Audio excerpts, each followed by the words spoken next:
A ver, seguimos con otros problemas de convertidores ideales, en este caso de amplificadores operacionales, ¿no?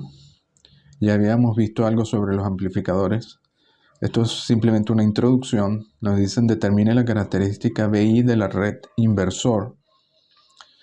Bueno, aquí tenemos el voltaje de entrada.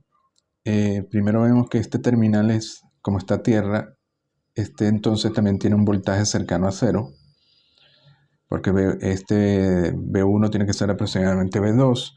Entonces directamente voltaje de entrada es la caída aquí, sería I de entrada por R. Y también por acá tendríamos que este voltaje sería la caída en R y por tanto I sería B0 entre R. Esto estaría aproximadamente a tierra. Bueno, al final lo tienen B0 es igual a menos voltaje de entrada, es decir, es un inversor, porque invierte el signo de la señal de entrada. Y la corriente de entrada nos quedaría de aquí directamente como voltaje de entrada entre R. Bueno, la característica BI sería esta de acá, la corriente de entrada en función de la voltaje de entrada. Aquí nos dicen también encuentre la característica BI de la red. Bueno, igual esto está a tierra, entonces esto está aproximadamente a tierra. Así que IA es simplemente B entre R y B es B sub B entre R. B0 sería menos, esto estaría también a tierra, entonces sería menos I por R. Esto también es R.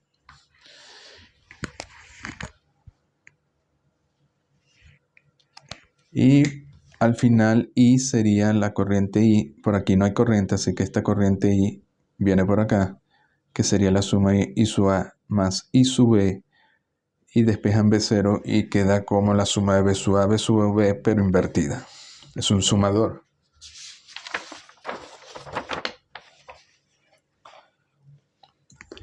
Aquí nos dicen encontrar la característica BI de la red aislador.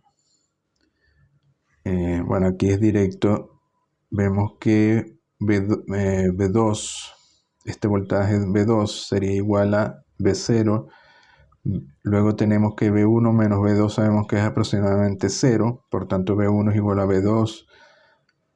Y B1 es el voltaje de entrada y B2 es el voltaje de salida. Así que nos queda que el voltaje de entrada es igual al voltaje de salida. Entonces, la salida sigue la entrada. Es un seguidor, pero lo que permite es un aislamiento porque esta corriente de entrada, que es sobre el terminal negativo del amplificador operacional, es casi cero. Entonces, esto permite seguir a la entrada, pero aislarla físicamente, ¿no? Por eso se le llama aislador.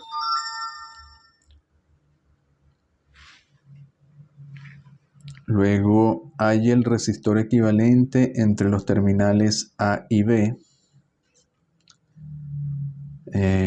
Bueno, aquí para hallar la resistencia equivalente entre A y B, hacemos el voltaje de prueba, la corriente de prueba y T. Bueno, esto es relativamente sencillo, ¿no?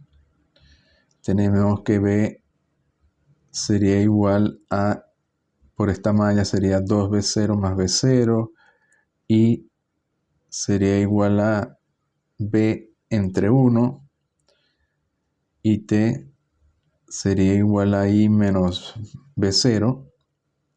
Y aquí sería B0 porque viene 2B0, sale B0, entonces esto tiene que ser B0.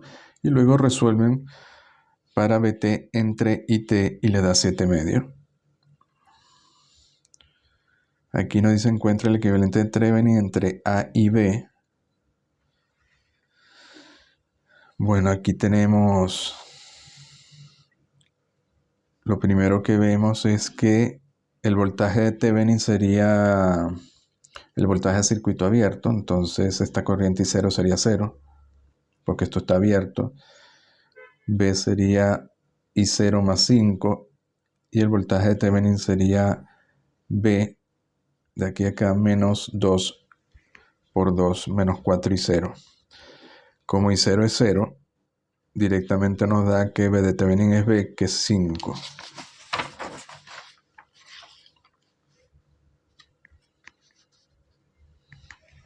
Y para la resistencia de Thevenin, ponen un voltaje V y la corriente de prueba I. Y bueno, esto es muy sencillo, resuelven para V entre I y les da 3 medios. Luego aquí nos dice, demuestra que el circuito proporciona una conversión para una fuente de corriente controlada por corriente ideal con la corriente de salida IL, tomándose de la carga cuál es el valor de la constante de ganancia. Bueno, aquí vemos, por aquí no hay corriente, I1 es igual a I2, luego VG menos el V negativo que sería este, por G2 es igual a menos I2, VG menos el V positivo, que sería este, por G1 es igual a I3. Y también vemos que I2, que es esta corriente, tiene que ser IL más I3. Bueno, aquí es cuestión de resolver. También hay que tomar en cuenta que B más menos B menos aproximadamente 0. Y después de hacer el álgebra le queda que IL es proporcional a I1 y el factor de proporcionalidad K es 1 más G1 entre G2. Entonces, efectivamente, esta corriente de carga es una fuente de corriente controlada por corriente, donde la constante de ganancia es K.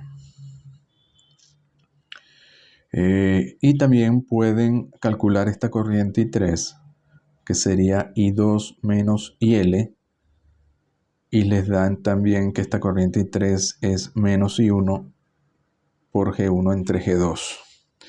Entonces aquí vemos que esta corriente I1 es distinta de esta corriente I3 por este factor. Entonces hay que tener cuidado de no llegar a la conclusión de que I1 es igual a I3. De hecho, en el siguiente problema nos dicen cómo es posible que en el problema anterior I1 sea distinta a I3. A ver, I1 sea distinta a I3. La cuestión es porque si ustedes lo ven así simplemente, esto como un dispositivo de dos terminales, en principio I1 tiene que ser igual a I3 porque la corriente que entra tiene que ser la corriente que sale. Pero aquí en el amplificador operacional hay un tercer terminal, que sería este de aquí, que es lo que explica la diferencia, ¿no? Vemos que I1 e I3 alimentan a la carga, IL. Luego la corriente de carga se devuelve por el conductor de tierra 3 del amplificador operacional, es decir, IL se devuelve por acá. Y eso es lo que hace que I1 sea distinto de I3. De hecho, por ejemplo, pueden calcular esta IT. Imagínense, por ahora no sabemos si IL, esta corriente es igual a IL, entonces la llamamos IT, pero IT de aquí, si hacemos esto como un único dispositivo de 3 terminales, IT tendríamos que I1 menos I3 tiene que ser igual a IT. O IT más I3 tiene que ser igual a I1. Entre I1 sale I3 y sale IT. Si hacen eso, IT es igual a I1 menos I3, lo colocan acá y le queda en función de I1, pero resulta que esto es IL. Entonces, efectivamente, esta corriente es IL. Y la diferencia es por eso, porque hay otra corriente que va por este terminal, que es el terminal de tierra del amplificador operacional. Demuestra que la red es equivalente a un convertidor negativo del tipo inversor de tensión. Esto es muy sencillo, ¿no? V2 sería igual a menos 2V1 más V1 o menos V1. Es decir, sería un convertidor de tensión, porque relaciona V2 con V1 del tipo inversor, con K igual a 1. Aquí nos dicen aplique la ley de corriente de Kirchhoff a los dos circuitos de la red y obtenga las ecuaciones diferenciales para I1 y I2. La diferencia es que ahora tenemos R1 y R2. pero al final se aplica lo que habíamos visto en el vídeo anterior directamente. V1 tiene que ser la caída acá, R1 y 1, más el voltaje visto acá, que sería, como I1 va en este sentido, sería esta caída, que concuerda con V1. Esta caída sería, la caída producida por I1 en L1 sería más menos, que concuerda con V1, entonces sería más L1 de I1 de T, y por acá tenemos I2 que entra al punto, eso induce un voltaje más menos en este punto, que concuerda con V1, entonces esto va positivo, más M de I2 de T. Y V2 aquí sería, esta caída sería más menos, es decir, negativa, menos R2 I2. Esta sería positiva, más L2 de I2 de T. Y la inductancia mutua sería I1 entre este punto, induce más menos en este punto que concuerda con V2, entonces sería más M de I1 de T.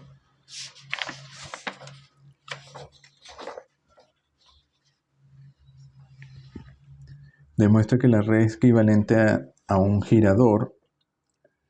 Bueno, aquí tenemos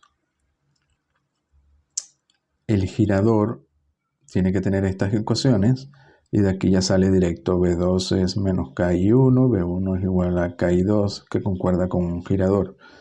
Encuentren la función de transferencia V2 entre V1 para el seguidor emisor y la resistencia de salida. Bueno, acá ponen el modelo beta del transistor.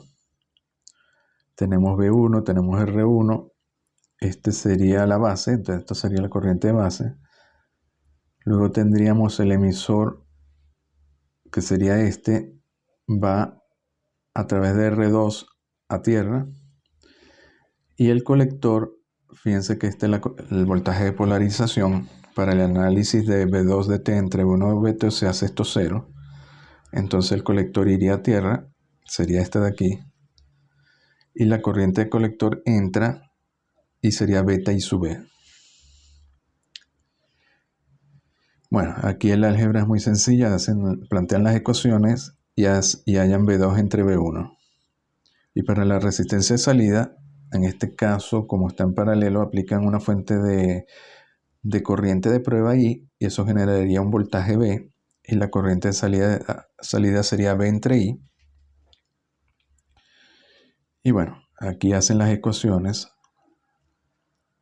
hallan V entre I y le da esta resistencia de salida.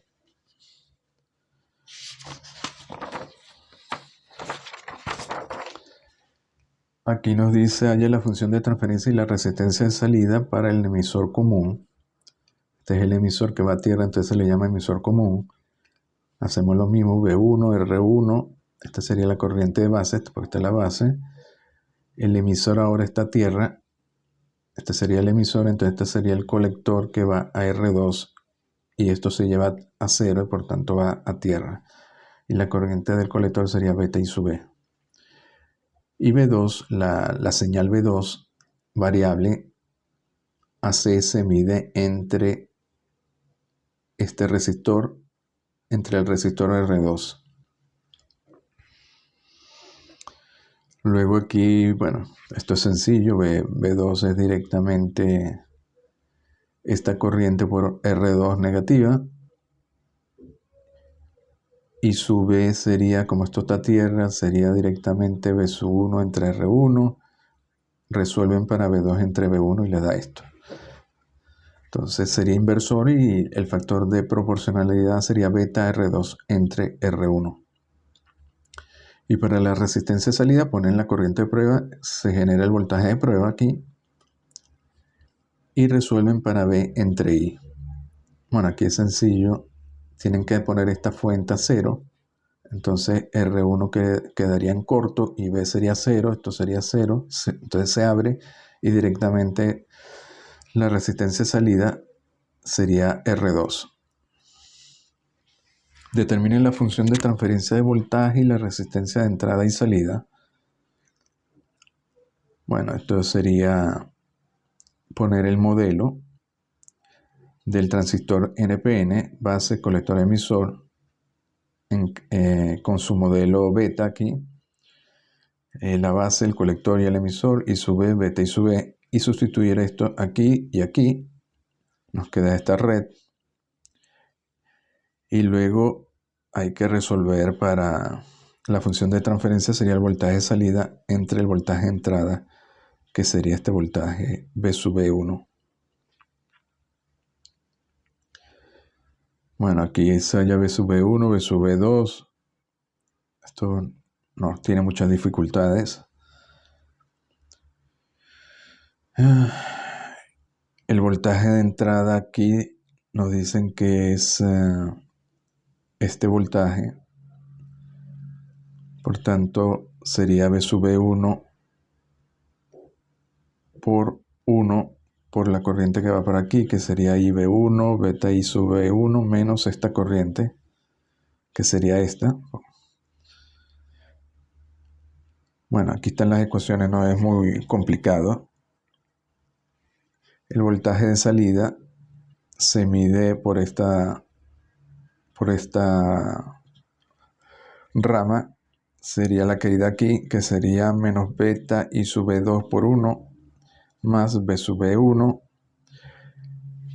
y al final les da B de salida entre B de entrada, de esta forma, ¿no? Para la resistencia de salida ponen la corriente de prueba y el voltaje de prueba B. Bueno, esto también es cuestión de hacer las ecuaciones y al final hayan la resistencia de salida como el voltaje entre B entre I. Y nos da de esta forma, depende solamente de beta. Y la resistencia de entrada también se podría hallar como el voltaje de entrada entre I sub B1. Y eso lo pueden hallar aquí de 5. El voltaje de entrada entre I sub B1. Fíjense que si beta es grande, trabajan con un transistor con beta grande, la resistencia de salida aquí, esto sería beta, esto beta cuadrado entre beta cuadrado daría 1, nos daría 1 más 1, 2, la resistencia de salida sería aproximadamente 2, y la de entrada sería grande, aproximadamente beta cuadrado. Y el voltaje de salida entre el voltaje de entrada también daría aproximadamente 2. Para un transistor con una configuración de base común, encuentre la relación entre el parámetro alfa y el parámetro beta del emisor común. A ver, este se llama el modelo emisor común, donde se usa el modelo beta. Tendríamos base, colector, emisor. La corriente base para un transistor NPN. La corriente base entra en la corriente colector también. Y la corriente emisor sería 1 I sub beta por 1 más beta. I sub B por 1 más beta. Y si se usa la base como común y se usa el modelo alfa, la corriente del emisor entra y la corriente de la base y del colector salen. Y la corriente del colector sería alfa I sub E. Bueno, aquí es cuestión de, aquí relacionamos I sub E con en este caso relacionamos I sub E con I sub B más beta I sub B. Luego en el modelo de base común relacionamos I sub E con I sub B más alfa I sub E. Despejamos I sub E. Luego igualamos 2 con 3 y efectivamente hallamos una relación entre beta y alfa. Para los beta grandes, alfa tiene que ser aproximadamente 1, porque si alfa es pequeño es aproximadamente 1. Entonces esto daría 1 menos 1, 0 y beta sería muy alto. Entonces para los beta grandes alfa es aproximadamente 1.